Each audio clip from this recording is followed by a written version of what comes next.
Life hasn't been particularly easy for our main character. All her life, she was nothing more than a doll for her father to show off. This is Scarlett's father, a strict and truly unloving man. He really is evil. He controls every aspect of her life. Scarlett has never had her own freedom. She must obey her father's commands like a puppet. However, she's on the verge of about to get married, as her father has chosen her a future husband. This marriage could free her from her father, but also require her to obey her new husband. Her father believed it was the right thing to do. She's the eldest daughter of the Chandler family after all. Scarlett always followed her father's orders. She's a well-behaved girl. That's how she was raised, and she didn't know any different. As a child, she was quiet, obedient, and she knew her place. She wasn't difficult. On the year of her 20th birthday, she obeyed her father's orders and went up to the capital. She was to be married to a duke of a powerful and quite influential family, Samuel Huntington. We catch a glimpse of him already. He had asked father for her hand in marriage. Scarlett is lost in thought as she heads to meet Samuel. She's curious about what he'll be like. What does he look like? What are his secrets and interests? Will he be kind? Scarlett was excited to meet her fiancé for the first time ever, but she tells us that it was naive of her, and we're about to find out why. We see Scarlett arriving at Samuel's manor. It's a really big place, and our lady needs some time to take everything in. So this is what the Duke's home looks like, she thinks to herself. A servant guides her to Samuel and announces her arrival to him. She's instructed to enter the room. And this is the moment when we'll meet Duke Samuel for the first time. At first glance, Samuel appears to be a good-looking young man. Tall, handsome. Scarlett appears a bit nervous, and she even stumbles over her words. She tells her fiancé it's lovely to meet him and introduces herself as she bows. Samuel assumes our lady is tired. Must have been a long journey after all. Scarlett says it's fine. Scarlett has just met Samuel, but she senses that something's off. She notices it in his tone and his facial expressions. He seems cold. Scarlett's self-esteem has always been pretty low due to her upbringing. She tells her fiancé that she's grateful to be recognized. She's just a lowly girl after all. Then out of nowhere, we get to learn that there's another woman in the room. She's calling out to Samuel, and she's calling him darling. Scarlett's confused. There was someone else here all this time? Who is this woman? We get to see who she is and what she looks like. Long blonde hair, big eyes, and she's wearing lingerie. She's definitely comfortable and close to Samuel. Scarlett's unsure of what to make of the situation. She should be prepared to compete with this woman for Samuel's affection? The blonde woman refers to the Duke as Sammy. It also looks like she already knows who Scarlett is. Samuel confirms that he's already mentioned Scarlett to the other woman. He proceeds to introduce the two ladies to each other and refers to Scarlett as his fiancée. The blonde woman appears to be polite. She introduces herself as Joshua, strange name, but Scarlett is allowed to call her Joy, because, well, that's what Sammy calls her anyway. The two of them seem really close with each other. It's making Scarlett extremely uncomfortable. She finds the situation unusual and feels the need to understand who this woman is. So she decides to simply ask. However, it's Samuel who responds. She's the woman I love, he says. Scarlett's taken aback by the situation. She wonders if this is really happening and questions what's going on. After all, she's supposed to marry this man, isn't she? Samuel continues to embarrass her, repeating the words Scarlett used earlier. It's an honor for him to have recognized a lowly girl like her. Samuel comes straight to the point. There are two things that Scarlett must do. First, Samuel wishes that she never bothers his relationship with Joy. And second, all they should do is appear as a happy, content couple in public. Nothing more and nothing less. As long as she listens to the two rules, he promises he will treat Scarlett as a proper lady of the house.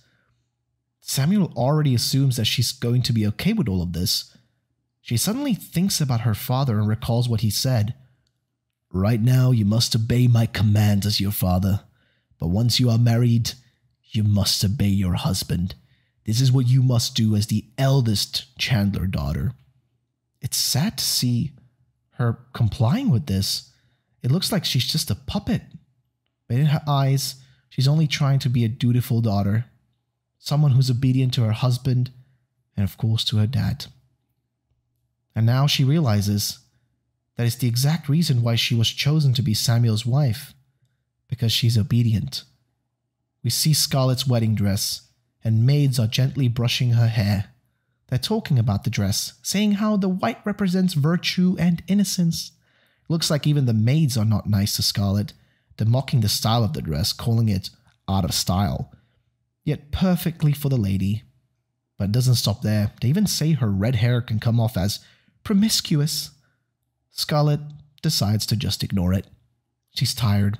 She wants to get an early night of sleep for the wedding. Some time has passed. It's getting really dark. We see Scarlett go to her bed. She looks like she can't fall asleep. She gets up and decides to go for a short walk to get some fresh air. However, two voices suddenly catch her attention. She notices lights emanating from a nearby room. This must be Joy's room. She's begging Samuel not to go. He tells her that he has to go because there are some wedding preparations he still needs to handle. Joy sounds extremely jealous. Forget the wedding. Why do you have to marry that girl? She says.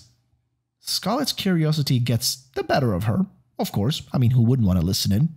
And she quietly moves closer to eavesdrop on their conversation. Samuel says it's all a formality and that he's actually doing this for her, for Joy. However, Joy responds saying it's making her angry and mad. The thought of them spending the night together? Samuel tries to calm her down. He assures Joy she's the only one he'll ever love. He's making it very clear. Scarlett is of no consequence to them. She's just a tool for him to proceed and become the heir. Scarlett is shocked to discover that Samuel is merely using her. On top of that, he also reveals that her father is aware of everything. Samuel promised him that his son would make the Earl's newest page, and that was enough to get Scarlett. Scarlett's about to break. She doesn't want to hear any of this. She runs away. We see her looking at the wedding dress. She was always a good girl, and she believed that as long as she listened and behaved, she would always be loved. It looks like Scarlett's furious. She doesn't want to look at the wedding dress anymore. She pulls out a dagger, a straight-up knife, and she starts tearing apart the wedding dress. Consumed by anger, she just made a life-changing decision. She will no longer be manipulated by those liars. The next morning, the maids are shocked when they discover the ruined wedding dress. They wonder what they could have happened. Scarlett doesn't say a word. She's just enjoying the show. The maids are making so much noise that it even grabs the Duke's attention, and he comes to see what's happening. He immediately notices the dress. It's utterly destroyed, beyond repair. The Duke wants to know what happened. One of the maids informs him that Scarlett discovered the dress like this when she was on her way to get some water. They don't suspect Scarlett at all. Instead, they immediately shift the blame onto Joshua. After all, who else could it have been? It makes perfect sense to them. Joshua wants revenge. She can't accept that real Duchess is here now. The Duke wants to know if they can have proof of this, but no, they can't. Mrs. Moore is furious. She's not a big fan of Joy. She asks the Duke if he's planning to keep her around forever. He's about to get married after all. He'll be the official head of the household. There shouldn't be a place for her in a house like this anymore. The Duke doesn't care at all. He just wants to do it his way. Joshua is under his protection. He tells Mrs. Moore she shouldn't speak bad about Joshua. Mrs. Moore tries to go against him again, but she gets stopped by Scarlett, unexpectedly. She's on the Duke's side? And she suggests dropping the matter. If word gets out something like this happened on the morning of their wedding, it wouldn't look good for the outside world.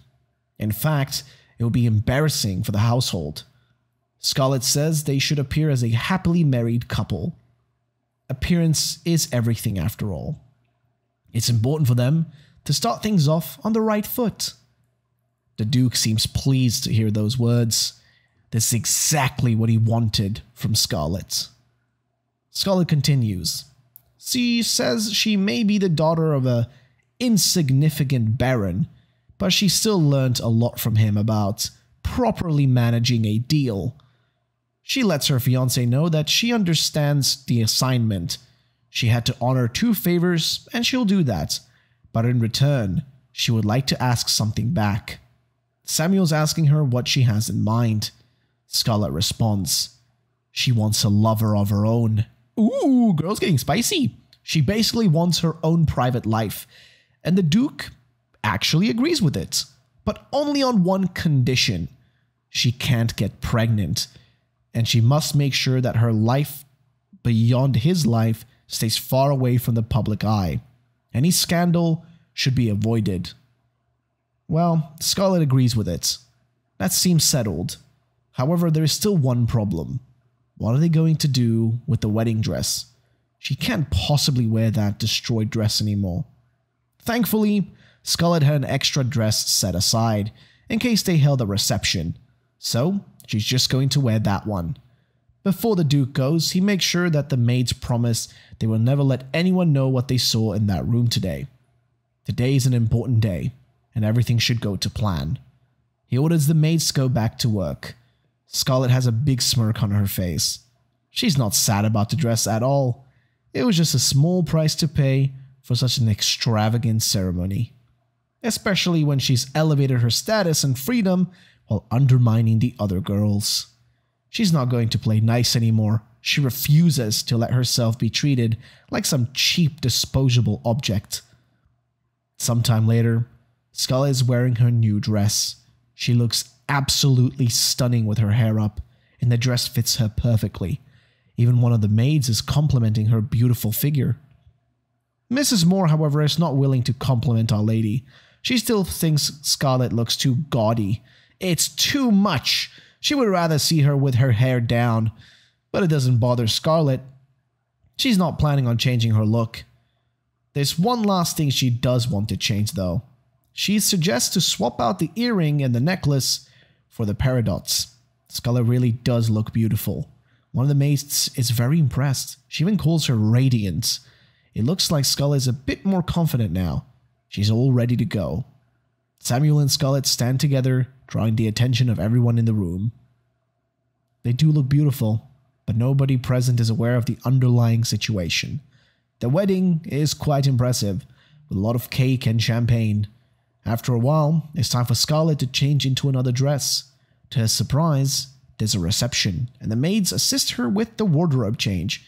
They mention that Duke Kingsley is present and wishes to personally congratulate the couple. She explains that Kingsley and Samuel have been friends for a very, very long time, so they kind of had to accept it. Scarlett's not really looking forward to this. She's already very exhausted. However, Scarlett doesn't have much of a choice. We see her wearing a new black dress, and once more, she looks stunning. Samuel asks if she's prepared.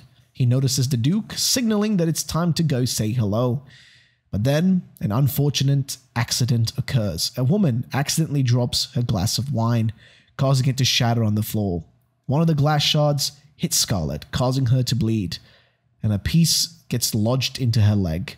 Scarlett needs to go. She's in pain, and she does need to fix this. Samuel asks if she needs help, but no. Scarlett's a big girl. She can take care of herself. We get a glimpse of a person congratulating Samuel on his wedding, while Scarlett leaves the room. She's really hurt.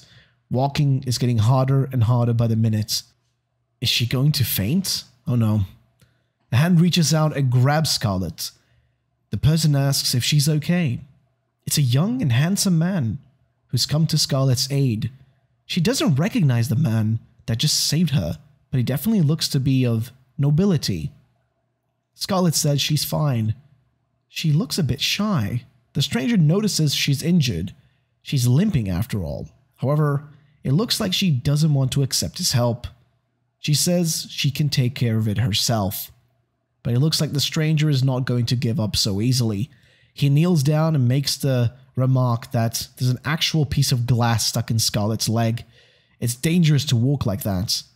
She needs to get treated right away, before it gets worse. Scarlet doesn't know what to say. Why does this stranger care so much?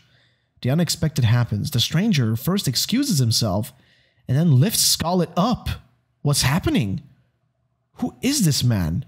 He's so strong. The stranger puts Scarlet down. He checks her leg and asks her if it might be hurting. She recoils in pain and says, "Ow!" The man takes her leg and tries to fix the wound by pulling out the glass shard and patching it up.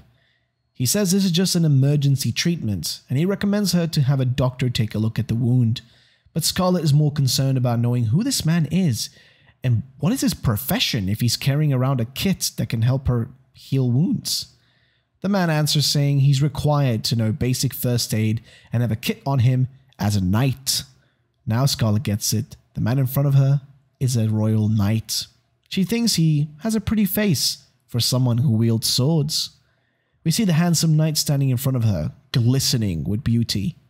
He asks Scarlet where her room is so he can escort her there. She says it's fine. She'll walk there on her own.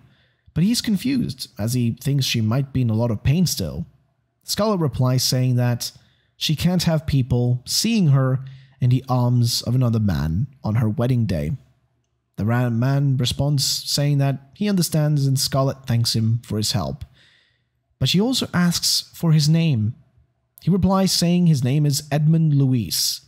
Scarlet is thankful and tells Sir Louis that she will do her best to repay him for his kindness and help at some point. Next, we see her fiancé inside the wedding reception, having a drink with a blonde-haired man, the Duke from before seemingly. He tells the man that he isn't a heavyweight and tells him to drink up while pouring him another glass of whiskey. We also see Scarlet walking in. He then responds calling her his wife. He then grabs her saying there's no need for her to come back upstairs if she's in pain, and that he was just about to come upstairs to check in on her. She asks him if it isn't too soon, but he says he can't wait any longer. He wants to consummate their marriage. Scarlet is caught in shock and terror. Consummation. AKA this guy wants to pipe her, which is kind of disgusting coming from this creep. Either way, let's move on. He turns Scarlet around and they start walking away. But you can see in her face the pure dread and fear she's feeling. As they walk through the manor, her feet start to shake in fear. She realizes that she's just a tool for him, to be used to produce heirs. She asks him that if he hopes that she'll be his wife in mainly just name only, then is it really necessary? But he interrupts her, asking if she perhaps means that they shouldn't sleep together just because they're not in a true relationship. He says that people will talk if they don't fulfill their basic duties as a married couple, and says that it must be done, as that is also part of being in a relationship, and that is what he needs from her. This guy is honestly just disgusting. He steps closer to Scarlet. He asks her, "What's wrong?" before saying, "Don't tell me this is your first time." We see as Scarlet is annoyed at the question, and she's trembling in fear. He backs off. He says that he's annoyed and that this is the reason he doesn't like spending time with country girls. He walks away and tells her to come when she is ready and that he will be waiting in the room. We see Scarlet remaining in the hallway. Some time passes and Scarlet is still sitting down in her white dress, drinking away at a glass of red wine. She's thinking to herself, a tool to produce heirs. Is that all she is? She grabs the wine glass and smashes it into the ground. She is furious. She's angry. She feels like a mere cattle that's sold off just like a mere animal. She can't believe her first night here has been so terrifying and shameful. As she walks out of the room, her eyes are dripping with tears. She's crying. She doesn't want this sorry excuse of a life to be all that she is worth. As she wipes the tears from her face, she makes a decision. Not like this. She won't give in so easily. Not when it's so pitiful. She keeps running with tears streaming down her face. But then she runs into someone. It's Sir Luis from earlier, the night. He catches her in his arms. He asks her, "Duchess, why are you here?" Scarlet looks him in the eyes, bewildered, but with a red-hot passion streaming in from her core. She pushes Sir Luis against the door. The door creaks. She holds him. He's very confused and asks if she's okay, but before he can finish the sentence, their lips are touching. Scarlet goes full-on Frenchy on Sir Luis and gives him tongue and all. They go on and kiss for a while before she finally separates her lips from his and steps slightly back. She says the words, "I need you," before taking off the nightgown she was wearing. As it falls to the ground, Sir Luis is caught off guard. He's stunned and asks her, "Your Grace, what are you doing?" But Scarlet just says to please not ask any questions as the tears keep falling down her face. Her face falls into his chest and she asks him, "Please just help me one more time." We see clothes on the couch and Scarlet's taken off her clothes. On the other end, Sir Luis, without a shirt, is sitting and God damn, look at those abs. She says to Sir Luis, "Thank you for your help," and also says that she's grateful he didn't ask any questions. She then steps away and out of the room. Sir Luis leans back in utter confusion. What just happened? Well, I'll say things seemingly got a bit steamy. Next we see Samuel in his room with a bird in front of him that's yellow and a glass of wine in the other hand. He's petting the little bird and the door creaks open. It's Scarlet. She's walking into the room. He says it took her a while, but she replies saying that she's ready.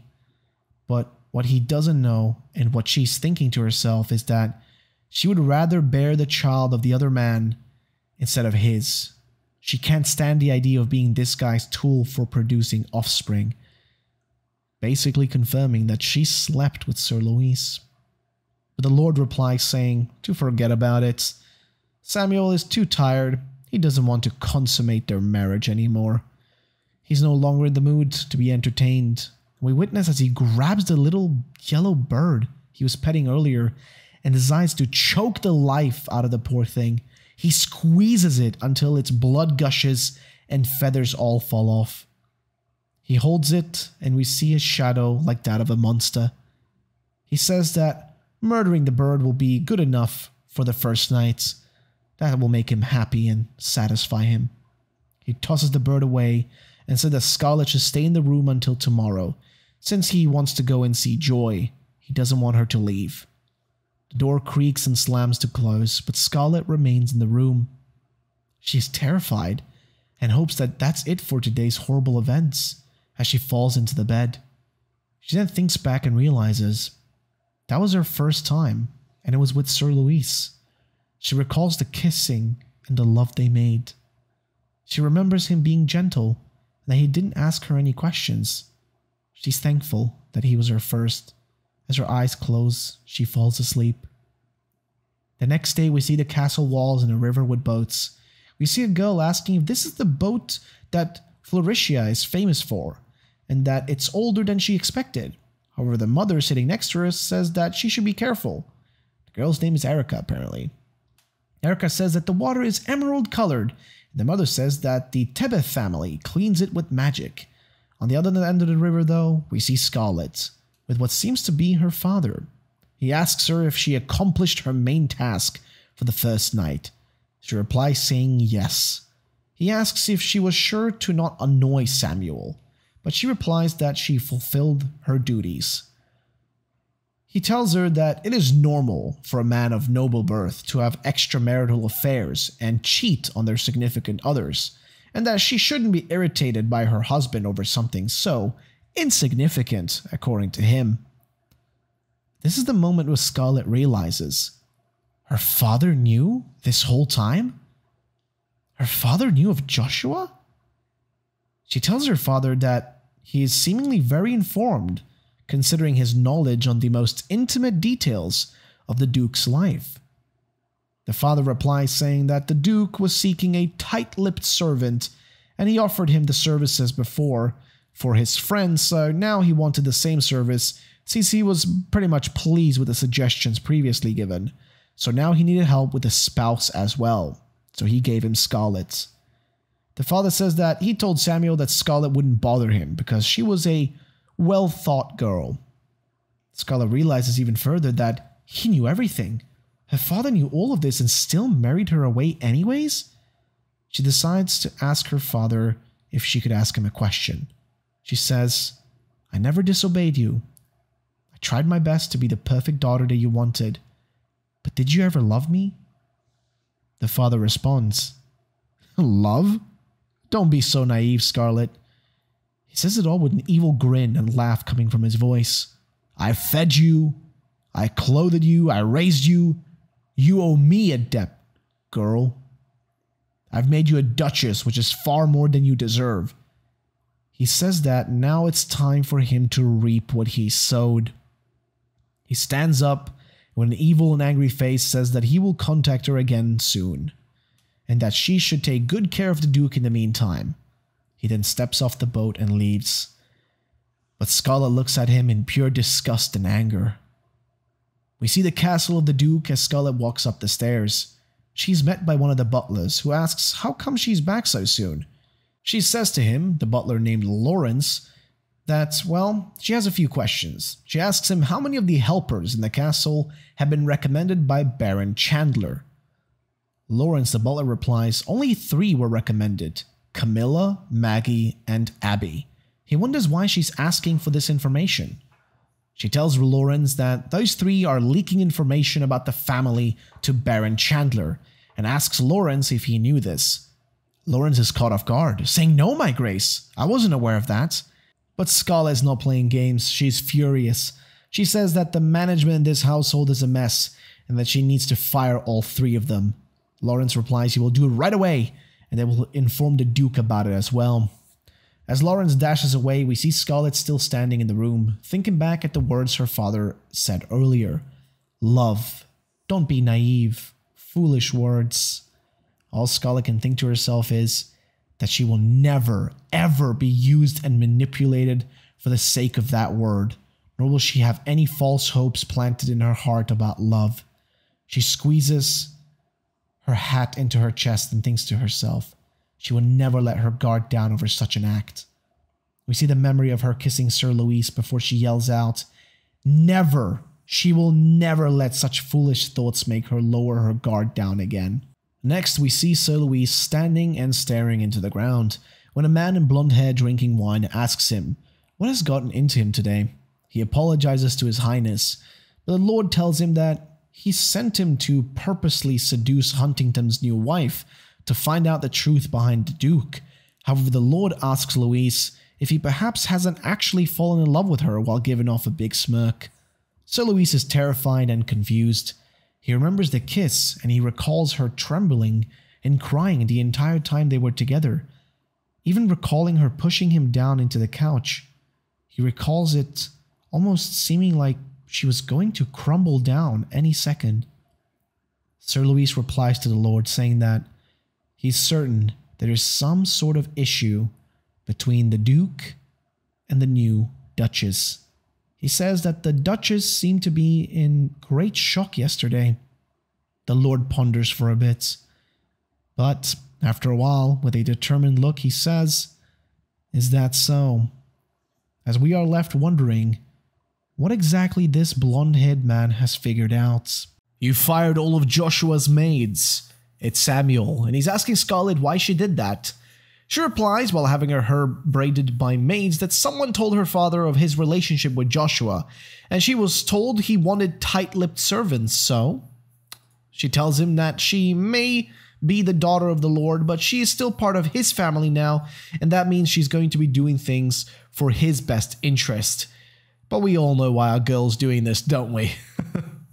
Samuel is amazed. He says that it seems he has chosen a wise wife, and he hopes that she will continue to make good decisions as the lady of the house. She bows her head to him. He tells her that they must put on their best act today at the royal ball. With a creepy tone, he leans over her shoulder and asks if he can trust and count on her. Scarlet replies saying, "Of course, my grace." We see the ballroom with a red carpet rolled out over the stairs. Somebody important is coming. And Scarlet, alongside the Duke, are walking around the room. People are congratulating Samuel and saying that it's not every day you get two people so joyful next to each other, side by side. A voice yells out to Samuel from a distance. He pauses in distress. He grabs Scarlet by the shoulder and pulls her in closer. "Your Highness!" Scarlet is freaking out as he squeezes her closer to himself. What's going on? Samuel knows the man that called out for him and asks how he's dealing with his hangover. The blonde man replies saying that he would have had to actually be drunk to have a hangover, and that he barely drank anything before Samuel ran off last time they saw each other. The man says, "I guess we officially met, Duchess." Scarlet bows and realizes that this must be the Grand Duke known as Kingsley. The Grand Duke speaks his mind and mocks Samuel, telling him that he already thought it during the wedding, but that Scarlet seems to be totally out of Samuel's league. Samuel mocks him jokingly, saying that if he is jealous, he should just say so. He also says that he should have listened to the Grand Duke earlier about getting married sooner, and he doesn't know why he held off on such a great thing. Samuel then moves in and kisses Scarlet's forehead, but she's flinching and scared. All she can think to herself is that he's trying way too hard to be lovey-dovey, especially around this Grand Duke. But why exactly? All she knows is that they should play along for now. "Oh gosh, Sam! Not when there's people around," she says while playing coy and acting all embarrassed. The Grand Duke jokingly says that it seems they are still in the honeymoon phase before he puts on his hand and asks, "I hope I'm not imposing, but may I have a dance with the Duchess?" However, Scarlet can tell that Samuel is bothered by this as she glances to his face. She does, though, give her hand to the Grand Duke, and Samuel says that he hopes the Grand Duke won't say anything that he wouldn't say to his own new wife. But the Grand Duke replies that it just so happens that he was just going to tell her about the time that he almost died falling off a boat as a kid. Samuel just looks bothered and says to Scarlet to just not pay much attention to what the Grand Duke says.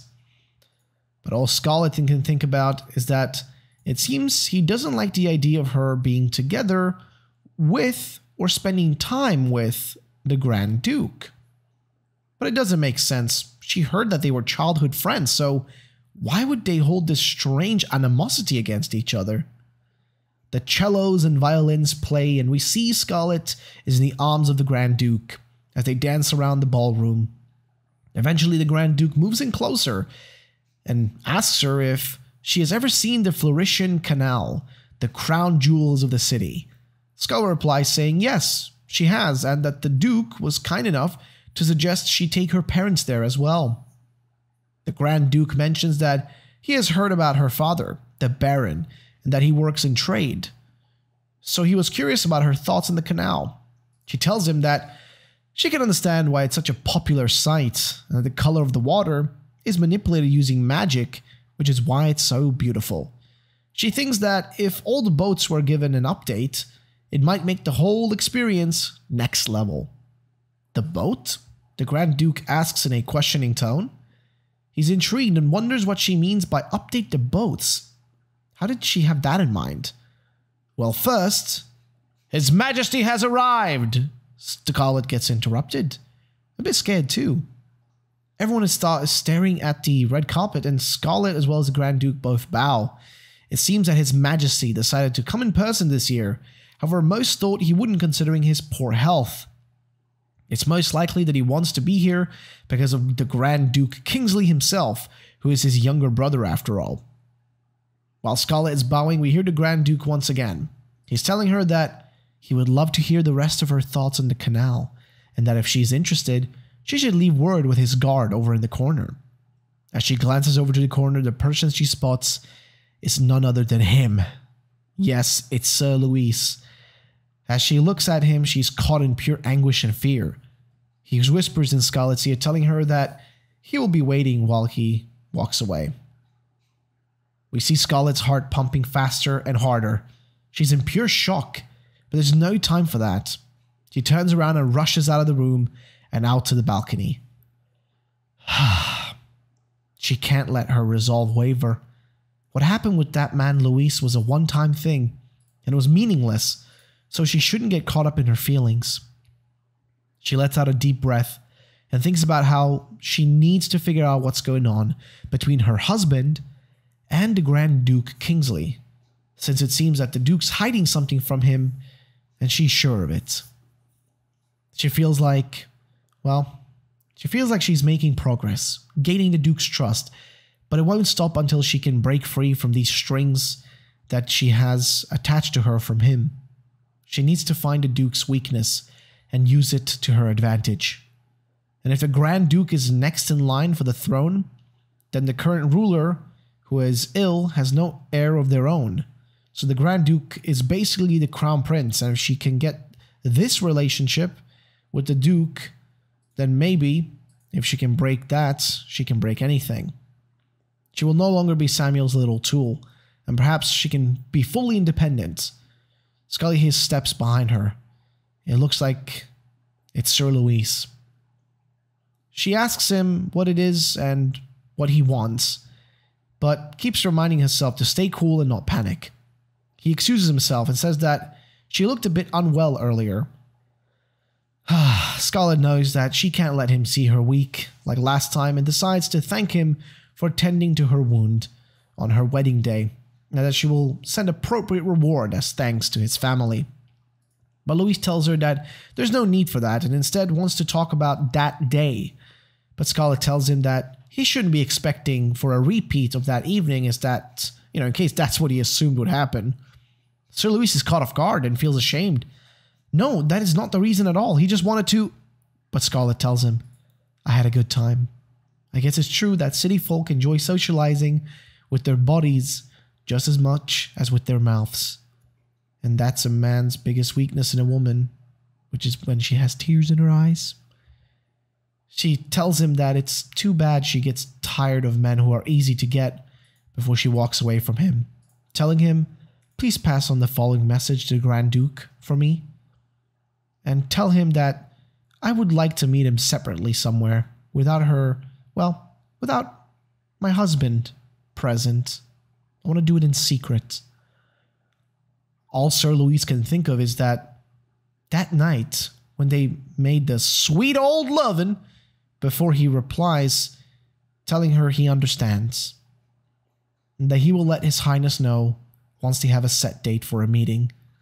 They look at each other, but Scarlet can't deny she's still feeling something there. It's getting pretty late, and the sun is going down. Samuel and Scarlet are heading back home in a carriage. Samuel wants to know what his new wife was discussing earlier with the Grand Duke. Nothing in particular, she says. I told him about visiting the canals with my parents. It looks like Samuel doesn't trust it. He warns Scarlet. Hopefully she didn't say anything foolish. Scarlet says she didn't say anything about Joshua. The Duke warns her once more, saying she should always be careful, especially with the Grand Duke. Scarlet wants to dig deeper into the nature of their relationship. The two of them are childhood friends after all. Is there a particular reason why he can't know about Joshua? It just doesn't make sense. It appears we'll have to wait a while longer for an explanation. Samuel isn't ready to reveal the truth just yet. He tells his wife she doesn't need to concern herself with the details. All he wants from her is to follow his instructions. So, it seems like she needs to find another way to uncover the truth. He really doesn't want the Grand Duke to find out about Joshua. If he was desperate enough to marry the daughter of a lowly baron, there must be something else there. Is it possible she could find out what the reason is? Well, she might have what she needs to bring him down if she knows what that answer is. It would change everything. It's dark as the newlyweds finally return to the palace. There are quite a lot of maids outside and something is going on. Is that Joshua? She's super loud. One of the maids confirms that there is something going on with her. "Sammy!" she yells. She seems hysterical, like she's been crying. "You have to do something, Mrs. Moore. But then she gets interrupted. It's Mrs. Moore. And oh boy, she seems furious. She explains that Joy is insisting on having an audience with the Duchess. Scarlett is surprised. Really? She wants to talk with her? Joshua seems to freak out even more upon seeing Scarlett. Accusations are being thrown left and right. Joshua knows she fired all of her maids. She claims Scarlett is doing all of this just because she's jealous. Mrs. Moore instantly speaks up. Those people were spies, and the master was notified beforehand. It's not the Duchess's fault. According to Joshua, Scarlett's behind the whole setup. All she wants is to snatch Samuel for herself. It's also unfair. Finding reassurance, she leans into Samuel's embrace. She tells him she never ruined the wedding dress. Everything just leads back to one woman, and it's Scarlett. Scarlett doesn't seem impressed. Her face stays the same. Unexpectedly, Samuel grabs Joy's arm. He appears irritated and not in the mood for games right now. Seems like he doesn't believe anything she just said. He gives her a stern look before speaking to her. Didn't I tell you to never leave your quarters without my permission? Joshua looks terrified. She trembles. What did I say would happen if you disobeyed? Samuel says. Punishment. Joshua's getting locked in a room for the next 3 days. Samuel orders Mrs. Moore to take Joshua back to her wing. She seems eager to do it. She doesn't like the lady after all, and it's no secret. Joshua's heartbroken. Does she deserve this? Did Samuel betray her? Why does no one believe her? It's all a bit strange, though. The way the Duke treats Joshua, it's just not how you treat a lover. Something seems off, but what is it? Samuel apologizes to Scarlett for the inconvenience. He says she did well at the ball today. He even calls her smart. Smarter than he expected. Unexpectedly. He drops a bombshell and says that from now on Scarlett will take over the duties as the lady of the house. She has to make sure that everything in the household is kept in order. And that includes taking care of Joshua. Our lady has to keep up the act. She smiles and says she will do her best. And speaking of doing their best, you guys should really subscribe to the channel. We're trying to hit 1,000 subscribers. If you guys could do it right now, it would mean a lot. You don't have to, of course, but if you do, it would mean the world to us. Thank you so much. Let's continue. We see Irene in the office. Mrs. Moore is with her.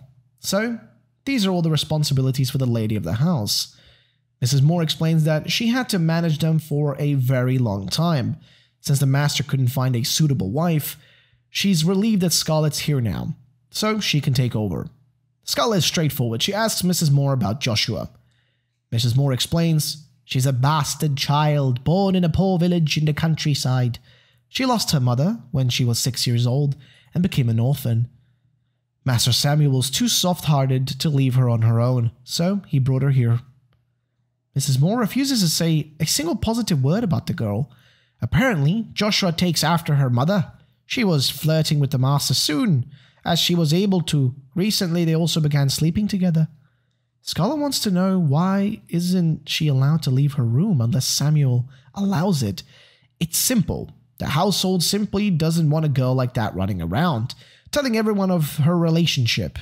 If this information were to become public knowledge, it could potentially lead to a significant scandal. How long has she been kept in that room for? Scarlett asks. When she first came, her body was so weak that she physically couldn't leave. But later when she grew up, it was the master's wishes to keep her there. But then, how old is Joshua? Miss Moore gives us the answer. She's 20.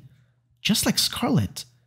So let's recap this. Samuel brought an orphan home with him 15 years ago. Maybe he truly did it out of sympathy, but back then, if you look at it now, the way he treats her, it's just a bit cruel, plain and simple. This place is just like a massive prison. How wretched. It makes Scarlet feel really sick. It's all starting to make sense now, why Samuel needed a fake marriage to hide it all. He really is desperate to make sure his close friend, the Grand Duke, never finds out. It's like, geez. Scarlet wants to meet with Joshua. She needs to know. We see Joshua sitting on the floor, surrounded by stuffed animals and toys. She's still really sad and crying. It seems like she has two puppets that look like her and Samuel. Scarlet walks in, but Joshua thought someone else was coming. She's clearly upset when she sees it's Scarlet. "You, why have you come to torture me some more?" she says. She accuses Scarlet of lying and blames her for firing the maids. As she throws her dolls at her, "It doesn't matter what you do. Samuel will always love me the most. You're just a tool for..." She stops for a moment. Scarlet is not impressed at all. Actually, she feels sorry for this girl. She was never, her real enemy. They were never meant to be enemies. She's not even a rival. All she is just another doll for Samuel to play around with. It's just sad. "Do you want to leave this place?" Scarlet says. Wait, is Our Lady going to help Joshua? She clearly didn't see this one coming. She's confused. Scarlet explains she's the lady of the house now, and that also means she's in charge of Joshua. Our Lady's ready to help Joshua sneak out without Samuel finding out. Scarlet has her motives too, of course, because who knows? She might come to use. She just realized, she needs to realize, the love was nothing more than bait to get her to obey. That's pretty much what happened to Scarlet. After all, it's probably the same for Joshua. Joshua is angry. What does she mean? Is Scarlet trying to set her up again? She yells at Scarlet, telling her that she will help her sneak out and then just tell Sammy what she did, and that she will never disobey Sammy again. Saying that she's a good, obedient girl, which is honestly kind of depressing to hear Samuel's really shitty words coming out of her mouth as well. Scarlet just stands there looking over the shoulder of Joshua. She really reminds her of Scarlet when she was younger herself. She remembers her father telling her to not disturb her guardian and to submit to him and be a good lady in return. And of course, she'd be rewarded with love. But that was all a lie. "You think I'm your enemy," Scarlet says out loud to Joshua. As she notices the words, she slightly turns around. Scarlet says, "Like you said, I'm nothing more than a tool here, so have a good think about who's really your enemy."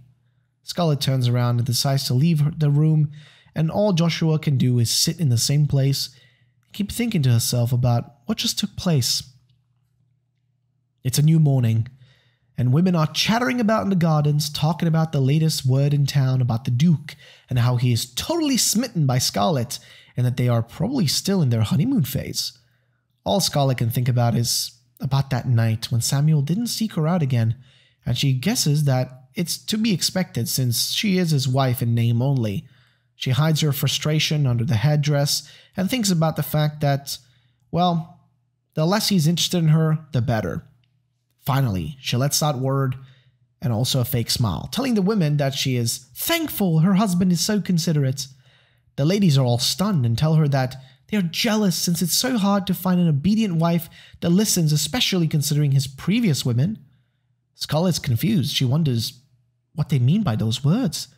The ladies put down their cups of tea, and one of them says that Duke Huntington is charming of a man who's interested in many different women, so of course he'd know how to make his wife happy.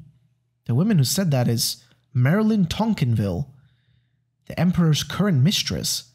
They all agree with Lady Tonkinville, saying that an experienced man is always the best in bed. Geez, these women are hornier than college students, like, damn! But all Scarlet can think about is the fact that the old version of herself would have been stunned to hear these sorts of conversations, but given that the Dukes basically sent tutors to teach her about stuff, including how to respond to promiscuous social conversations, she understands that these kinds of things were bound to happen. So she replies saying that the Duke is faithful to her day and night. But Lady Tonkinville wants to know more, so she asks Scarlet to tell her more. She wonders if Samuel Huntington was able to satisfy her, on his first night with the Duchess. Scarlet is caught off guard. She's shocked.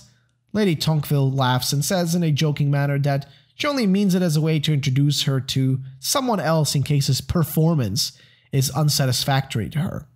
But Scarlet is caught off guard again and just stunned by those words. The other women laugh, telling her to stop and go easy on Scarlet as she is just scaring her with these goofy questions. The women continue and point out that it's the norm for a wife to have multiple lovers in the city and that the men do it all the time, so why can't they do it too? Given that Lady Tonqueville, who is sitting with them, is also the lover of the Emperor himself. We see Lady Tonqueville again and she looks ominous. The other women point out that the Emperor stopped all his other affairs once he met Lady Tonqueville, despite having been a playboy all his life up until that point. Scarlet just says, I see, in a worried tone. All she can think about is that perhaps that's why the Duke didn't bat an eye when she made the request on the first day they met. Tony Tonqueville tell her that the Emperor, His Majesty, is brilliant, but there are certain things that only come from youth and virality, and that, speaking of youth and virality, the Grand Duke George Kingsley is one with such features. All the ladies freak out like schoolgirls when ever, like, I don't know, Harry Styles shows his face or something. They're freaking out about Kingsley nonetheless. She asks Scarlet what her type is, but Scarlet is stuck. She doesn't know what to say. So the other ladies start making jokes about what she might want. Perhaps an intellectual man, or a powerful one, and maybe a wealthy man, or perhaps a muscular and tall guy. Scarlet sits and thinks to herself for a little bit. She starts to imagine a tall and muscular man, and the person that comes to her mind is Sir Louis with his six-pack abs. Woo, let's go. She stops herself. She can't have these thoughts. Like, she knows she can't. She says that Duke Huntington is exactly her type, and they find the answer boring and not fun. Scarlet is happy. She survived this situation. The women keep on gossiping about other people. We see Scarlet in a hot bath of red rose petals. Feeling exhausted. You and me too, girl. Damn, it's been a busy lot of days lately. She's thinking to herself about the words they mentioned earlier, about Duke Huntington, her husband. She now knows that he has had other girls besides Joshua, which also means that Joshua doesn't know about any of this, perhaps since he keeps her locked away in that room. She realizes it pretty clear. Samuel Huntington doesn't love Joshua, and maybe he just wants an easy conquest, someone that will always be there for him. She's getting dressed by the maids while in a black lingerie nightgown, but she's still thinking perhaps, or maybe all of his other flings, all those other women, were just to cover up Joshua's existence. A maid stops Scarlet, saying a letter has arrived for Her Grace. Scarlet grabs it. It's a reception letter, a bazaar, and a royal banquet. It'll be a miracle if she can make it to all of these invites that have come in. She pauses. There's a letter from Edmund Louis. Ooh, Mr. Louis, Sir Louis. She grabs it and right away rips it open. As she starts to read it, the letter says, I've reserved a private room for the two of us to meet. The letter is addressed by George Tebeth Kingsley, the Grand Duke. It's an invitation to a private room at the opera. She wonders, isn't this a date? She recalls what those women told her earlier. She remembers she's a wife in the city now too, after all, so she would hate to be the odd one out. As she dries her hair off, she gets ready. She asks the maid to bring her all the dresses and jewelries. The maid replies she will do it right away. Scarlet is thinking about the fact that falling in love being something that doesn't really interest her anymore, but she would love to find out what she can get out of this man. She says this man could hold some secrets that she needs to know. As she holds a perfume bottle in her hand, she's ready to try out her dresses. It's a new day. There are horse carriages coming in and out as we see red heels and a red dress step out of a carriage. It's Scarlet, and she's being helped out of the horse carriage as she's greeted by a butler who tells her that she has been expected and is most welcome. He shows her the way and tells her to follow him. Inside, there's a giant opera hall that shines with the beauty of all the lights. The butler knocks on the door and tells the person inside, "She has arrived, Your Highness." Inside, we see the Grand Duke, who tells the butler to send her in. So Scarlet steps in with an interesting determination in her eyes. She's faced by the Grand Duke, as well as Edmund Louis, who is now dressed up in a new attire. The Grand Duke says that she looks more beautiful than usual, and we see as Sir Louis is trying to hold in his emotions as he gazes upon Scarlet. She changes her face and tone and says it's an honor to see His Highness once again. As the lights are dimmed, a hush falls over the audience. The curtain is lifted to reveal a dramatic scene, and there stood the lead actress wearing a crazy costume. Scarlet is sitting next to Mr. George Kingsley, the Grand Duke. The opera has started. She doesn't really know what to make out of it. The lead actors on stage are kissing. "Do love stories not amuse you?" Kingsley asks. Scarlet says they do.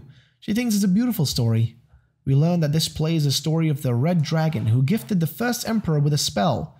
The Duke finds it all intriguing. He's obviously flirting with Scarlet. He continues, "The Red Dragon came to the kingdom to avenge her child." As he speaks, he gets closer and closer to the lady.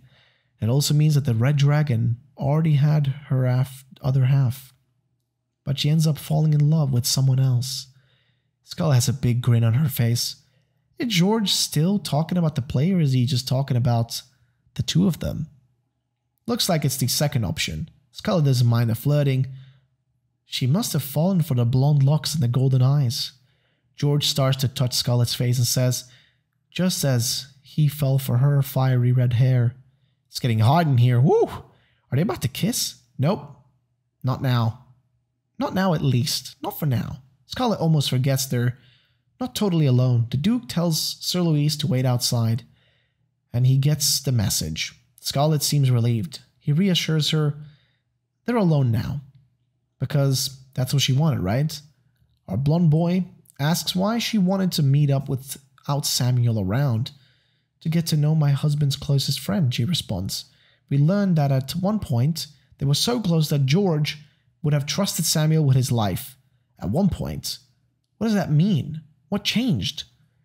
Before I met you, that is, the fella says. And then it happens. We all saw it coming. They're kissing. Scarlet doesn't restrain herself. She thinks it's all interesting. This friendship. One friend wants to pretend his marital relations are perfect while the other just flirts with her shamelessly. Guess she just has to play along for now. The kiss feels like it goes on for hours, but still, why would he betray a friend that he trusted so much? Is it because he fell for her at first sight? George doesn't seem like the type to get derailed by love. Something else must be going on here. Am I boring you, Duchess? George can see that Scarlet is lost in thought. She's not going to give away her position. She changes the subject fast, talking about the canal and the boats. She wants to talk about business? A true daughter of a merchant? Kingsley finds it perhaps a bit odd. Scarlet takes the chance to plan another meeting. George seems happy with it. He puts her hand on his chest and promises her a place more quiet. People are clapping. Seems like the opera is finally finished. The actors look happy as they're getting cheers from the audience. George is walking Scarlet out of the room, and they bump into Sir Louis. Still a bit awkward of a situation. He's still being really friendly, though, and he asks Scarlet how the performance was. She answers and tells Louis it was entertaining. However, she doesn't want to look him in the eyes. Sir Louis gives another try and asks Scarlet if he should escort her home. But no, she doesn't want it. Scarlet says goodbye to Kingsley and looks forward to seeing him again. His Highness is impressed and tells her to call him by his first name from now on. We see Scarlet leave, and you can tell George is fascinated by her. She's not a shy country mouse. She's much more than that. Looks like someone is already smitten by her charm. Sir Louis decides to say nothing. It's getting late. We see Our Lady being welcomed by Mrs. Moore, and apparently Samuel wants to talk to her. This makes Scarlet a bit nervous. He's been waiting for her. Why? What's going on? Shouldn't he be with Joshua right now? You asked for me, Your Grace. Our Lady asks when she enters Samuel's room. You were out late. Who are you with? The Duke doesn't seem happy at all. As Scarlett walks into the room, she's met by Samuel facing the window, with the moonlight shining in. He asks her who she was spending her time with today. Scarlett fearfully answers with a lie, saying that she was out with other ladies and that she watched the opera with them. The opera? Samuel wonders. Scarlett tells him that it's a popular pastime in the city, so she decided to partake in it. But Samuel more so hopes that she just carried out her duties with the other ladies, aka that she made sure to play the dutiful wife. Scarlett answers that she did. Samuel puts down his glass and tells Scarlett he called her here today in regards to her duties as his wife. As he says this, Scarlett's heart starts beating rapidly. Does he mean the consummation? Oh no, does he want it tonight? He then asks her if she tracks her menstruation cycle. Oh, whoa, dude, this is none of his business, man. God, I want to smack this guy's face. Either way, Scarlett recalls what he said in the past. She's just a tool to produce his heirs. The words roll through her mind and she answers yes to his question, while also trembling saying it. Samuel says to Scarlett that her father told him that she has never bore children before, and he wants to know if that is true. And Scarlett, of course, answers that yes, it's correct. But things are becoming a bit troublesome. Samuel plans on bringing in a physician tomorrow, a doctor of sorts, who will examine Scarlett as he wants to make sure everything is in order. He does this while pouring himself a glass of wine. He takes a sip and just tells Scarlett that she's dismissed. If you don't want to punch this guy with me, then I don't know what to say. But Scarlett is relieved though. It seems she won't need to consummate the marriage tonight, so she bows and quickly leaves the room. As a new day rolls in and the sun shines bright, we watch the doctor flipping through his different instruments. He asks Scarlett if she has lost her appetite by any chance, as it appears to him that she seems kind of malnourished. Scarlett tells him that she simply hasn't been feeling like her stomach is agreeing with her lately. The doctor points out that she has to be properly nourished if she plans on being a mother and if she plans on carrying children, so he asks her to make sure to eat better.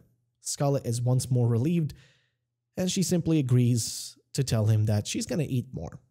He tells her that it would be best to avoid consummation for the time being, and he plans on moving along the information to the Duke. Scarlett looks at him fiercely and complies with what he told her.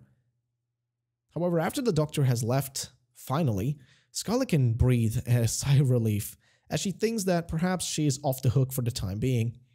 But she has not been eating due to all the recent stress, which is in the end kind of actually benefited her and bought her some more time. And she recalls the kiss and the move she made with George. It seems that was actually a good step to take, as it will benefit her later.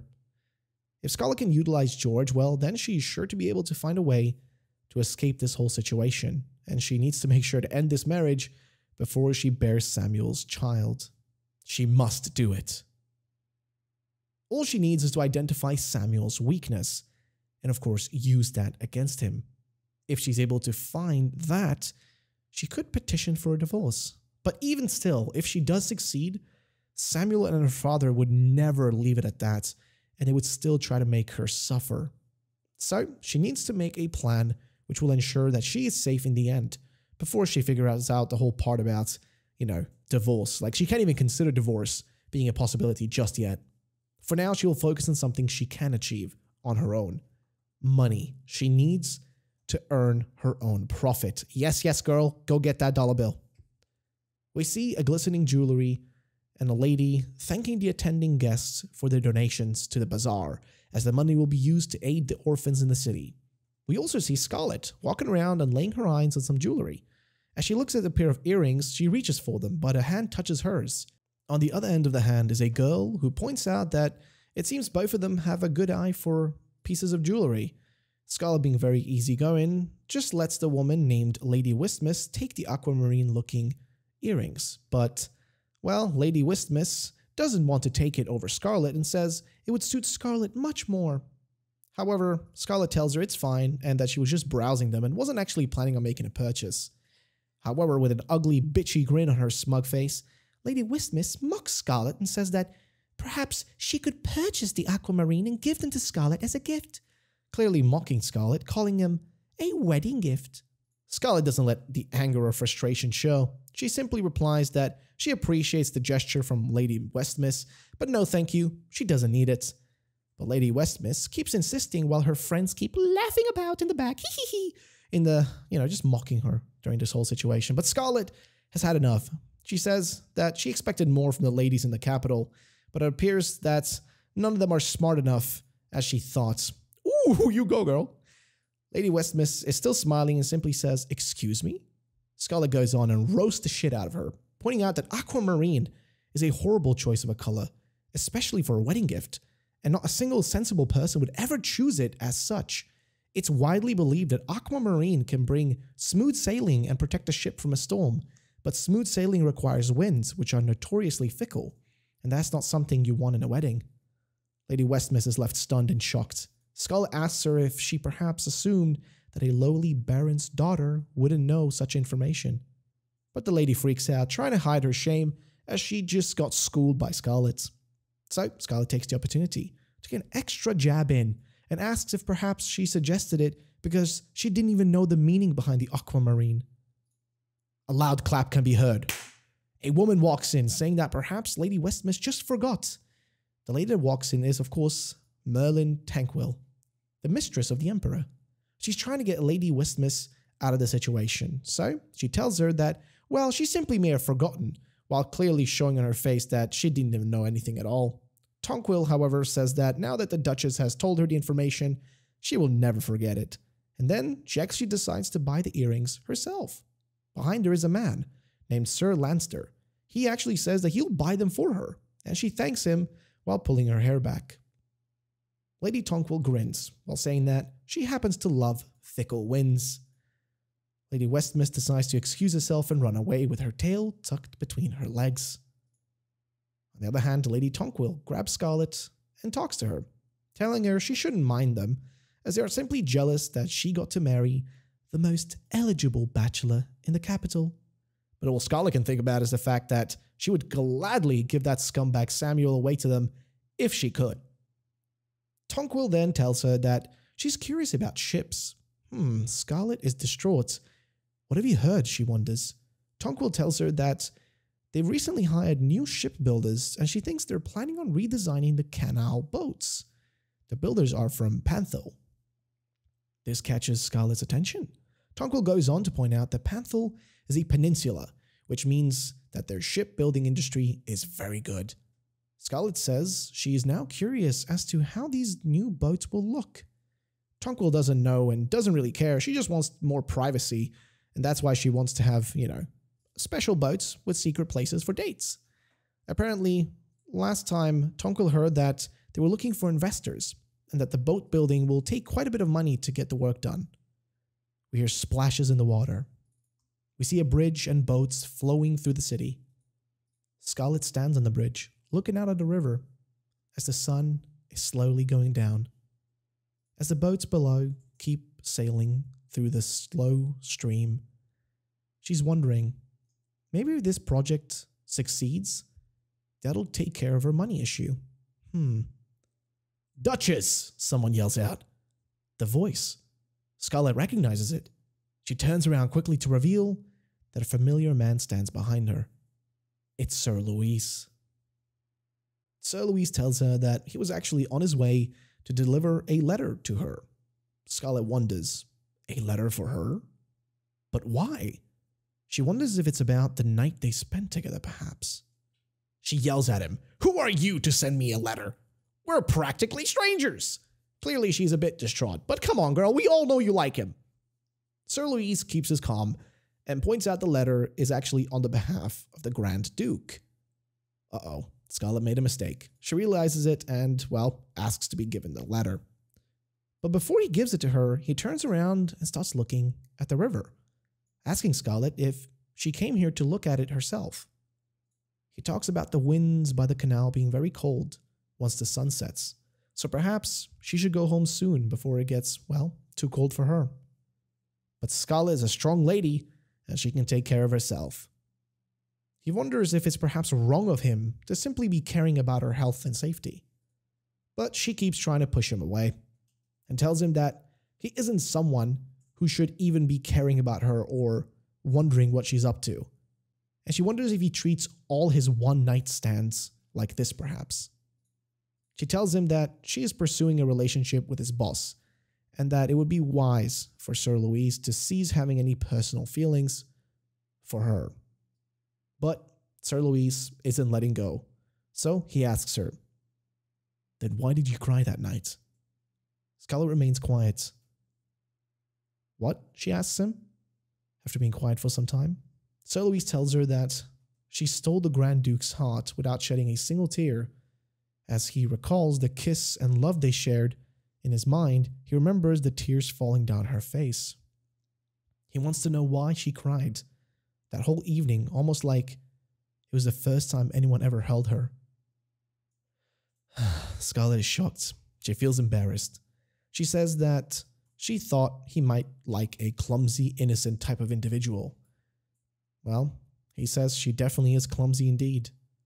She gets annoyed and squeezes the woodboard on the bridge in frustration. Sir Louis tells her that the Grand Duke knows many different women, and he'll easily be able to discern something fake for something real. Scarlet freaks out. "What are you trying to say?" Sir Louis pulls out the letter from his jacket and tells her that the Grand Duke won't be as easily fooled as Sir Louis got, and tells her to be careful. He reminds her to not forget that the Grand Duke didn't approach her by accident, and that she should be aware he also has ulterior motives. She looks at the letter for a second before she aggressively grabs it from Sir Louis's hands, telling him that it's none of his business, or worry what she's doing with the Grand Duke. Also telling him that nothing she's doing is by accident either, establishing that she isn't going to be just pushed around by people. As the sun sets in the horizon, Sir Louis and Scarlet face off before Sir Louis bows and says it's time for him to be off.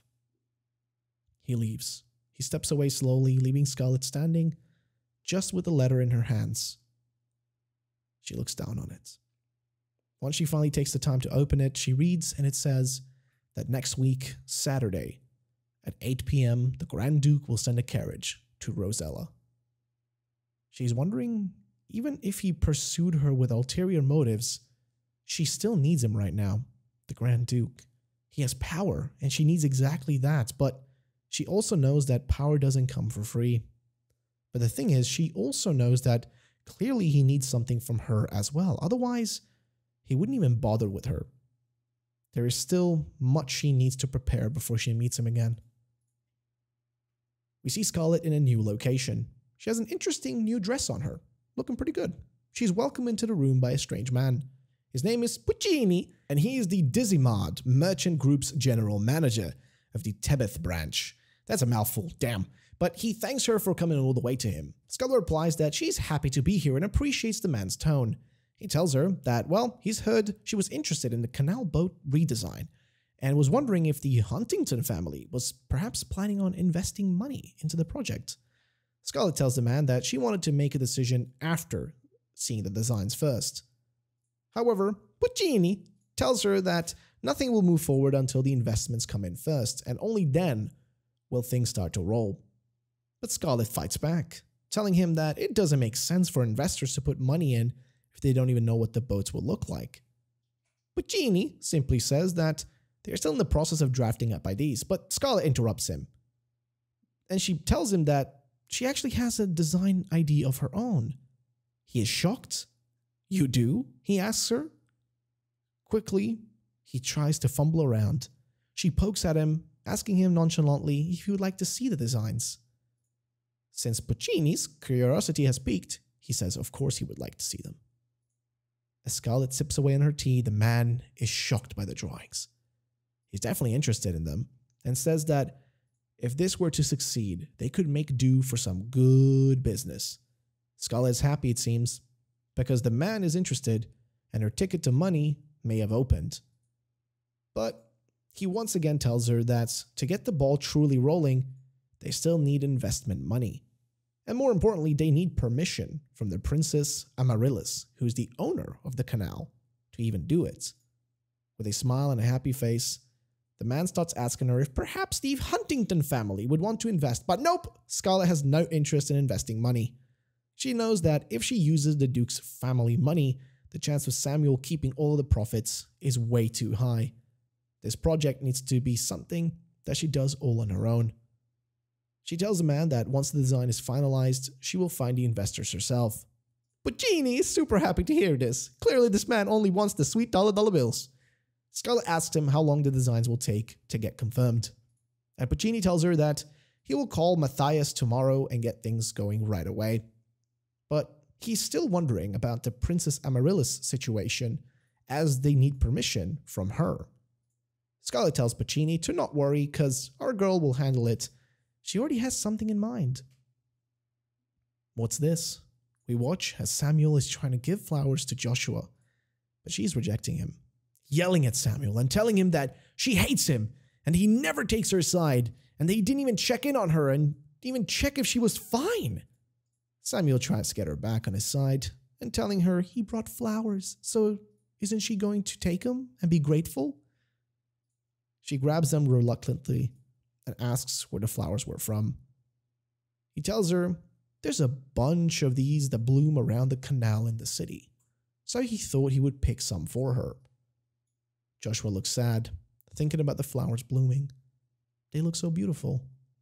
Samuel wonders what's going on with Joshua before she goes on and asks him, Sam, I want to go to the canal. I want to see the flowers. But Samuel gets annoyed. How many times do I have to tell you it's dangerous out there? He holds her closely and tells her that the world is a scary place full of terrible people. And he also tells her he doesn't want his gem to get hurt while kissing her forehead. And I hate this guy. I hate this guy so much. Joshua falls into Samuel's arms while remembering the words spoken to her by Scarlett. Do you want to leave this place? If you want to, I can help you sneak out without him ever knowing, if that's what you want. She remembers the words and cringes as Samuel holds her tighter. Question is, will she take up Scarlett on the offer? The camera shifts back to a building. Outside of it and inside of it, things are happening. On the inside, we're seeing Puccini and of course Scarlett. They're talking about staying in touch and that he will reach out to her soon. She says she's looking forward to it, and she's determined for this all to be successful. But he says, seeing that she smiled, just reminded him of someone he knows. She's confused, saying, I'm sorry, what's he referring to? He says, I hope I'm not being rude, but may I ask what your maiden name is? She tells him that it's Chandler. He says, I see, because he knows that name. An old friend of his goes with that name too. She asks him if they perhaps must be from Panthel. He says indeed, though she's no longer with them now. She gives him her condolences. He appreciates it and says thank you, Your Grace. It seems the person he's referring to may have passed away. He seems happy, telling her he gets this feeling that his friend is smiling down at the both of them from the plane above, which is kind of beautiful. He's also sure that this business will be successful. She asks him if this is his merchant's professional opinion, and he says it's something like that, because he's never wrong about it. Of course, Scarlett feels relieved. She tells him they'll talk again soon, whenever she has the time and opportunity for it. She then walks out of the room with a very sad look on her face, but determined and still remaining happy. He also says that she has an uncanny resemblance. Something is still going on with Puccini. Now we get to see his true self. He thinks about if she really is related to you by blood, then the prophecy must be true. Something sinister is going on, and I don't think we can trust him. We see what seems to be a red-haired woman with a baby in a cradle in front of her, performing some sort of magic. It's all strange. As waves crash by, the baby is crying and being lifted up. This child will rule the canals of Tebeth. The woman holds the baby while screaming this in the air. The baby cries and its eyes resemble those of Scarlett's, because they are Scarlett's eyes. The days change. Scarlett is out and she's walking around the canals again. She's wearing an actually pretty beautiful dress. As she goes around, walking through the canal, she notices a sign. As she approaches it, she also hears clomping of some hoofs behind her. It seems to be the carriage. It's here to pick her up. On top of it, the man riding it is of course going to be none else than Sir Louis. Well. She looks at him, again, just trying to ignore him because, well, she can't show any feelings. We hear the steps of somebody dropping out of the carriage. She turns around and goes to open the door, but Sir Louis gets it for her. As he opens it, she wonders, it'd be weird if I reject it, right? Well, she grabs his hand and he helps her to get onto the carriage. Now that she gets inside, the hand that grabs her is none else than the Grand Duke himself. He whooshes her inside, grabbing her. He tells her, "You look beautiful today, Scarlett," with his blonde eyes glistening. She smiles back at him, saying, "It's good to see you again, George. Seems that they're going by first names now." He tells Sir Louis to get going. As Sir Louis returns back, he closes the door and they ride off. Scarlett takes the moment to thank him for getting back to her. He was waiting eagerly, of course, to get in touch with him. She flips down and takes off her big hat. George takes a moment in saying that there's something he'd like to give her, while having a smile on his face. She wonders what it could be. For me? Well, he grabs a box. It's a bit of a strange box. He flips it out and opens it. Inside, there is a very interesting set of things. It's the aquamarine jewelry set. The particular one that we, saw her trying to buy, or at least was interested in the store. The one that Tonqueville actually bought. He tells her that she should consider it a wedding present. Well, she's confused and asks him if he's being serious. He says to her that he heard that Lady Westmiss used this to taunt her, only to be humiliated herself. As he holds it, he says that, she must have underestimated Scarlett because she's stronger than that. Simply because she thought that, Scarlett is a dull country girl. So well done, Scarlett, he tells her. He grabs it as he wants to put it on her. But she says, I would never expect such a trivial event to get back to the Highness himself. But, all he cares about is to put it on her. He closes into her ear, whispering, saying, "Hey, what happened to calling me George? Come on, we're here to have fun. Don't get all serious on me now." This guy's also a creep, I'm not gonna lie. As he tries to put the necklace on, he says that she should wear this whenever they see each other, without Samuel knowing. But she smacks the hand away from her. "You expect me to wear something this cheap when I come to meet you?" Chills are flowing through the carriage. George is shocked. What? He can't believe it. She says the craftsmanship may seem fancy, but the cheap quality of the gem makes this a shoddy piece. This is fitting for a high-ranking prostitute at best. God damn! I admit, I expected something grander. If it were to become the Grand Duke's woman. George is stunned, but then he starts to laugh. My mistake, he says. He grabs it and tosses it out through the window. The jewelry is gone. I mean, that's just gotta be worth some money, man. As he tosses it out, it flips over and splashes into the water. He apologizes and guesses that he must have poor taste then, seemingly. He tells her that he will take her to a jewelry store as an apology, and he'll get her the best that they have. She replies, "No, thank you." But he thinks he must have really hurt her feelings, haven't I?